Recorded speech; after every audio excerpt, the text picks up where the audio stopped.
Le martèlement des sabots derrière moi se fait plus fort, plus proche, trop proche. La forêt est presque à portée de main, à quelques centaines de mètres seulement, se dressant comme un mur sombre qui pourrait nous sauver ou nous engloutir. Le vent déchire mon manteau tandis que mon cheval s'essouffle rapidement. Soudain, un cri. Je jette un coup d'œil en arrière, juste assez pour voir l'un de mes plus jeunes cavaliers, à peine 20 ans, arraché de sa selle par une attaque d'outracre. Les mâchoires de la bête se referment sur son torse dans un claquement sinistre. Son cheval s'emballe, terrorisé, tandis que le cavalier Zaruch rejette la tête en arrière et rit. « Continuez !» criai-je, me forçant à regarder droit devant. Mais le destin n'en a pas fini. Un second cavalier, un vétéran en qui j'ai confiance depuis des années, perd le contrôle de sa monture lorsque celle-ci trébuche sur un terrain accidenté. Il tente de se relever, mais une lance Zaruch lui transperce le dos, le clouant au sol. Son dernier souffle s'évanouit dans le vent tandis que nous galopons. « Allez, allez !» hurle Corvar derrière moi, la fureur faisant trembler sa voix. Nous pénétrons enfin dans la forêt. Les branches me fouettent le visage, les ombres nous engloutissent. Dès que le dernier cavalier franchit la lisière, je tire brusquement sur les rênes et fais pivoter ma monture. « Archer, en formation !» Mes 60 cavaliers se meuvent comme un seul être, l'épuisement se mêlant à la discipline. Les archers de l'Isard se mettent en position, arc bandé. Tavnar lève le bras, l'inclinant de sorte que son aigle déploie ses ailes, signalant le silence et l'ordre de se mettre en alerte. Les chœurs battent la chamade autour de moi, la forêt semble retenir son souffle. J'attends un instant. Les cavaliers outracres foncent vers la lisière, leurs bêtes se préparant à bondir dans l'ombre à notre suite. « Lâchez !» Une pluie de flèches siffle de notre côté. Le premier outracre reçoit 3 flèches dans le cou. Il s'effondre en plein élan, projetant violemment son cavalier au sol. Le sang gicle sur l'herbe, tandis que la créature tressaille une fois, puis s'immobilise. Les autres Zaruch freinent aussitôt, leur formation se brise, toute confiance s'évapore, ils nous injurient, mais aucun n'ose pousser ses montures monstrueuses dans la forêt sombre où nous sommes en embuscade. Les prédateurs ralentissent, hésitent, puis se retirent à travers la steppe comme une marée tirée par des mains invisibles. L'Isard abaisse son arc, imperturbable mais haletant. Tavnar expire d'une voix tremblante. Corvar crache à terre, la rage brûlant dans ses yeux. Eldar arrive à mes côtés, la voix basse. Nous avons réussi, Kalar, mais ils reviendront. Dans les profondeurs obscures de la forêt de Bramir, entouré de mes cavaliers secoués mais vivants, je sens le poids des morts peser sur mes épaules. 2 hommes ont péri, mais les autres sont vivants, pour l'instant. Et la forêt nous observe. Le silence est pesant, seulement troublé par la respiration haletante de mes cavaliers et le grondement lointain et déclinant du tonnerre des outracres en retraite. L'air est lourd de tension, l'odeur de sueur et de peur imprègne le groupe. Je ressens le poids du chagrin, la douleur de la perte et l'effroi de savoir que les Zaruch ne cesseront pas d'avancer. Les paroles d'Eldar résonnent encore, sinistre rappel que ce n'était que le début. Mes cavaliers échangent des regards sombres, leurs visages marqués par l'inquiétude. Ils comprennent qu'ils ont échappé de justesse à la mort, mais aussi qu'ils sont entrés dans un cauchemar où ils sont traqués, pourchassés et vulnérables. Tavnar rompt le silence, sa voix à peine audible. Nous devons nous enfoncer plus profondément dans la forêt, trouver un endroit pour nous regrouper, soigner notre fierté blessée et nos chevaux. L'Isard hoche la tête, les yeux scrutant les alentours. J'ai un mauvais pressentiment. Rester près du bord, c'est risqué. Ces bêtes pourraient bien tenter une autre embuscade. Corvar serre les rênes, les jointures blanchies. On n'aurait pas dû fuir, on aurait dû se battre. Je perçois la colère sourde, le désir de vengeance et l'incertitude qui étreignent mes cavaliers. Au milieu du chaos, je reste leur point d'ancrage, la main ferme qui les guide. Les arbres semblent murmurer des secrets au vent. La forêt, jadis un refuge, ressemble désormais à un labyrinthe de pièges et de dangers invisibles. Encore sous le choc de la perte de 2 hommes, je me tourne vers Corvar d'un ton sec. On n'a jamais affronté ces monstres, Corvar. Réfléchis. Tu voulais qu'on charge sans stratégie. On n'aurait pas eu 2 morts, on en aurait eu 15. Je jette un coup d'œil à la lisière de la forêt où nous avons échappé à la mort de justesse. Le souvenir des mâchoires qui claquent et des rugissements des bêtes me hante encore. Je m'avance vers l'outracre gisant au sol et son cavalier, le cœur serré par la tristesse, avant de jeter un regard à nos 2 morts étendus à leur côté. Lizar, Corvar, Tavnar et Eldar suivent, accompagnés de quelques cavaliers surgissant des bois. Enterrons nos morts dignement, ces braves hommes le méritent. Les yeux de Corvar s'illuminent d'une lueur de colère, mais il ravale ses mots. Les autres acquiescent, soulagés que je garde mon sang-froid. La main d'Eldar repose sur la garde de son épée, la mâchoire serrée, la colère bouillonnante. Nous nous déployons en éventail, formant un cercle protecteur autour de l'outracre tombé. Lizar s'agenouille pour examiner la créature. L'aigle de Tavnar se penche non loin, vigilant. La forêt absorbe notre chagrin, tandis que nous creusons des tombes de fortune.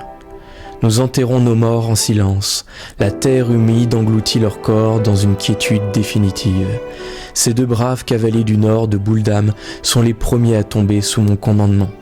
Je ne m'attendais pas à des pertes si tôt, pas lors d'une simple mission d'escorte, pas avant même d'être entré dans Bramir. Mais la steppe a ses lois, et aujourd'hui elle exigeait du sang. Leur sacrifice ne sera pas vain. Mes cavaliers se tiennent autour de moi, la tête baissée, les mains sur les pommeaux et les hampes de leurs lances. Même le vent se tait tandis que nous murmurons nos dernières prières. Quand les derniers mots s'évanouissent, je lève les yeux, le poids du commandement pesant sur mes épaules. Depuis quand les Arush chevauchent-ils les outracres ? Dis-je d'une voix basse, teintée d'incrédulité et de colère. Ce sont de simples cavaliers, ils l'ont toujours été. Qui leur a appris à monter ces monstres sauvages ? Je regarde à nouveau la lisière de la forêt où la mort a failli nous emporter. Je n'ai jamais entendu parler que les Arush apprivoisaient des bêtes pareilles. Ils n'en ont peut-être pas beaucoup, mais une chose est sûre. Je me tourne vers mes cavaliers, le visage sombre et couvert de poussière, qui me fixent, attendant. Nous affronterons à nouveau ces éclaireurs mortels, la prochaine fois.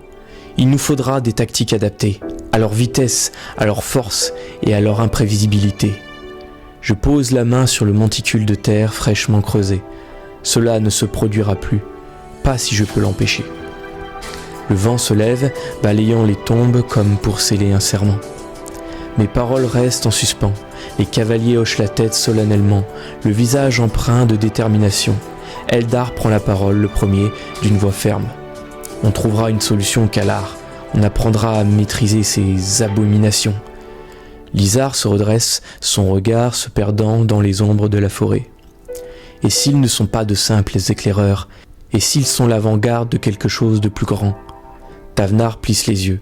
Tu as raison, Lizar. Les Arush n'ont jamais agi ainsi. Quelque chose a changé. Corvar grogne, le dégoût se lisant sur son visage. Et nous, on est coincés ici, à courir après le temps. Il nous faut des renseignements. Eldar ajoute. On devrait envoyer quelqu'un à recueillir des informations. Découvrir pourquoi ils utilisent ces bêtes, combien ils sont et quel est leur but ultime. Les autres murmurent en signe d'approbation, les yeux rivés sur moi. Ils comptent sur mon jugement, me faisant confiance pour les guider à travers ce territoire dangereux. Je lève les yeux vers Lizar, l'inquiétude palpable, mais le ton assuré. Il est évident qu'il prépare quelque chose de plus important. Les Arush savent déjà que notre peuple a fortifié un camp près du premier village à l'ouest de la voie de Valamir. Soit ils sont encore en train de nous évaluer, soit ils savent que nous resterons cette voie légendaire et feront tout pour nous arrêter. Envoyer des cavaliers outracres entre notre camp et la forêt de Bramir n'est pas un hasard. C'était le véritable objectif, le bois. Nous couper de cet approvisionnement, nous ralentir, étouffer le projet dans l'œuf. Lizar hoche la tête, pensif, ses doigts tapotant sur son arc. Ils essayent de saboter tout le projet avant qu'il ne prenne son essor. Eldar inspire profondément, serrant plus fort ses rênes. Tavnar plisse les yeux. Ce ne sont pas de simples pillards, ce sont des stratèges. Corvar crache, amer. Il ne s'agit pas seulement de nous, mais du royaume tout entier. Je soupire, songeur, puis m'adresse à mes amis et aux dizaines de cavaliers qui nous suivent.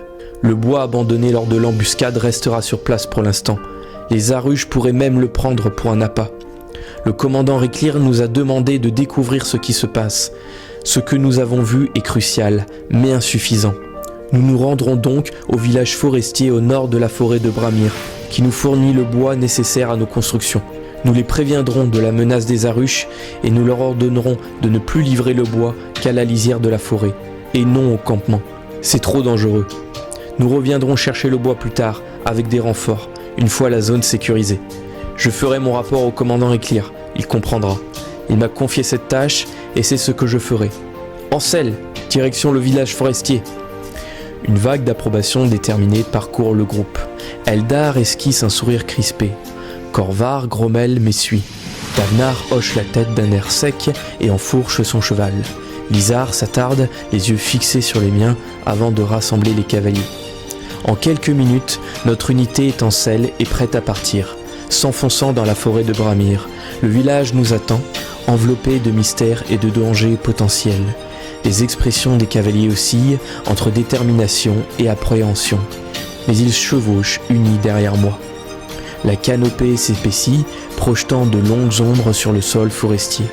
L'humidité est palpable, le silence est pesant, une menace sourde rôdant à portée de vue. Chaque craquement de brindilles, chaque chant d'oiseau me donne la chair de poule. Je me précipite en avant, absorbé par mes pensées, élaborant des plans, des stratégies. Les Aruches n'hésiteront pas à frapper de nouveau. Arriverons-nous à temps au village? Pourrons-nous protéger les innocents? Et quels autres dangers se cachent dans l'obscurité? Malgré l'ombre funeste de nos 2 cavaliers tombés, nous chevauchons calmement sur le sentier forestier en direction du village. Les gouttes de pluie de l'orage qui vient de s'éteindre scintillent sur les premières feuilles printanières. Nous avançons en file indienne, mesurés et silencieux. La sérénité nous enveloppe derrière le mur d'arbres, caché du monde, protégé de tout. Un bref instant, j'envie les villageois de la forêt que je n'ai jamais rencontrés, tout en savourant la liberté des steppes infinies sous les sabots de mon cheval. Tavnar ouvre la marche, son aigle planant haut dans le ciel, scrutant les alentours à la recherche de menaces. Lizar protège son arc de l'humidité persistante. Eldar et Corvar échangent des stratégies à voix basse, débattant avec un amusement sombre de la manière la plus efficace d'abattre un outracre entraîné. Soudain, l'aigle fond sur nous. La main de Tavnar se lève d'un coup, le poing serré. « Halte !» siffle-t-il. La colonne se fige, la tension monte. Eldar et Corvar se taisent, la corde de l'arc de Lizar vibre tandis qu'il encoche une flèche. Chaque muscle de notre groupe se contracte, prêt à bondir.